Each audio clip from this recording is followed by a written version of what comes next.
Všechno je v pořádku, úrovně vody jsou 8 nebo 7. Můžu už si vypnout vidění úrovní vody a ukážu vám, jak to tady je v mém bazénu vypadá. Tohle je barevná místnost, ještě ji vylepším. Ukážu vám to od začátku.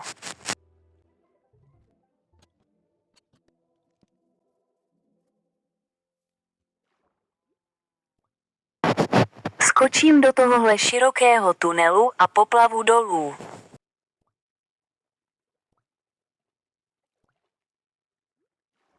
Potom popravu těmito tenkými uličkami, až se dostanu do barevné části.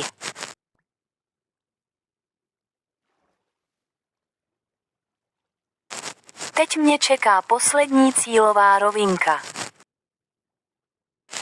A dostanu se ven železnými dveřmi.